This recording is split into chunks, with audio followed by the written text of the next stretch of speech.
भविष्यातील रोजगाराच्या संधीचा अचूक वेध घेऊन शिक्षण घ्यावं, चित्राताई पाटील यांचं आवाहन। भारतीय जनता पार्टी महिला व युवा मोर्चाच्या वतीनं गुणवंत विद्यार्थ्यांचा गुणगौरव सोहळा। महिला मोर्चा जिल्हा अध्यक्षा चित्राताई पाटील यांचा पुढाकार।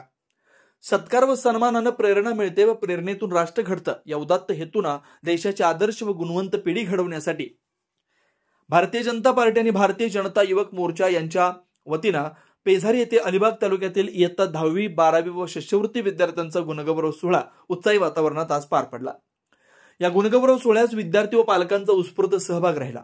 विद्यार्थ्यांनी भविष्यातील रोजगाराच्या संधीचा अचूक वेध घेऊन शिक्षण घेतलं पाहिजे। रायगड जिल्हा तिसऱ्या मुंबईच्या दिशेने झेपावतोय। नवी मुंबई विमानतळाच्या निर्माणानंतर रोजगार व नोकरीचे मोठे दालन खुलं होणार आहे। शिवाय नवनवीन उद्योग प्रकल्प रायगड जिल्ह्यात विस्तारत असताना विद्यार्थ्यांनी मन लावून एकाग्रतेने अचूक शिक्षण डिग्री घेण्याकडे लक्ष केंद्रित करावं असा मौलिक सल्ला भाजप महिला मोर्चाच्या दक्षिण रायगड जिल्हाध्यक्षा चित्राताई पाटील यांनी दिला। यावेळी ॲडव्होकेट आस्वाद पाटील, भाजपा उपाध्यक्ष सवाई पाटील, प्रियदर्शनी पाटील, मंजुषा कृदमोती, सरपंच सुमन पाटील, चेतन पाटील, रोशन भगत, अशोक वारगे आदींचे पदाधिकारी कार्यकर्ते उपस्थित होते। मराठी न्यूजसाठी धम्मशील सावंत, रायगड। काय सांगाल, अलिबाग तालुक्यामध्ये या ठिकाणी पेझारीत विद्यार्थ्यांचा गुणगौरव सोहळा ठेवलेला आहे। काय विद्यार्थ्यांना मार्गदर्शन केलं भविष्यात त्यांच्या उन्नतीसाठी?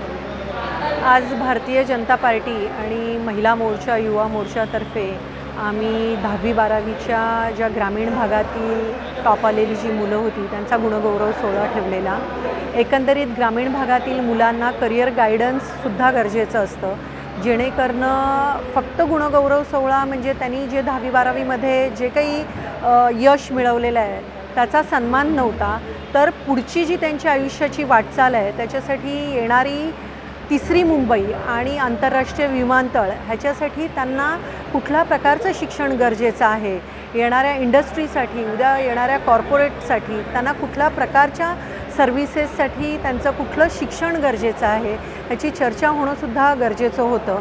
त्यामुळे ते फायदे त्यांना मिळत असताना आपण फक्त स्थानिक पुत्र आहोत किंवा भूमिपुत्र आहोत म्हणून आम्हाला नोकऱ्या मिळाल्या पाहिजेत, त्याच्यापेक्षा आम्ही आमच्या मेरिटने, आम्ही आमच्या कर्तृत्वाने आणि आम्ही आमच्या इंटरव्ह्यूमध्ये पास झालेलो आहोत आणि ह्या नोकरीसाठी आम्ही पात्र आहोत ही क्षमता त्यांच्यामध्ये यायला पाहिजे। तर त्यांनी आज निर्णय घेतला पाहिजे की कुठल्या प्रकारचं शिक्षण त्यांना घ्यायचं आहे आणि ही चर्चा करण्यात आली आणि त्याच प्रकारे त्यांचा गुणगौरव करण्यात आला। या ठिकाणी विद्यार्थ्यांना रोजगाराभिमुख प्रशिक्षण मिळालं पाहिजे असं म्हणत असताना कशा पद्धतीचे महाविद्यालय किंवा इतर शैक्षणिक सुविधा रायगडमध्ये उपलब्ध आहेत का की भविष्यात होणार आहे? रायगडमध्ये बऱ्यापैकी चांगल्या सुविधा शिक्षणाच्या आहेत, पण एकंदरीत मेडिकल, लॉ, इंजिनिअरिंग हे कॉलेजेस आहेत, प्लस MBAची पण कॉलेजेस आहेत, पण असे वेगवेगळे कोर्सेस आहेत की ज्या कोर्सेसच्या माध्यमातून त्यांना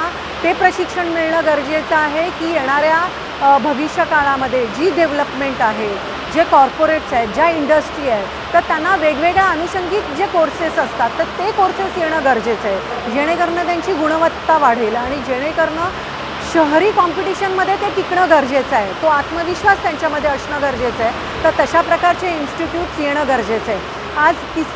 आज विमानतळ येत आहे, तर त्या विमानतळासाठी लागणारे वेगवेगळे कोर्सेस आहेत, म्हणजे ग्राउंड फ्लोअरपासून एक टॉप मॅनेजमेंटपर्यंत तिथं भरती होण्याची शक्यता आहे।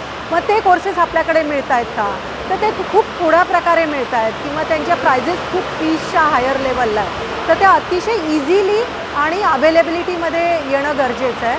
तर त्या अनुषंगिक ते कोर्सेससुद्धा रायगडमध्ये येणं गरजेचं आहे। महाराष्ट्रातील महत्त्वाच्या व ताज्या घडामोडी जाणून घेण्यासाठी आजच आमच्या सूर्या मराठी न्यूज चॅनलला सबस्क्राईब करा आणि बेल आयकॉन प्रेस करा।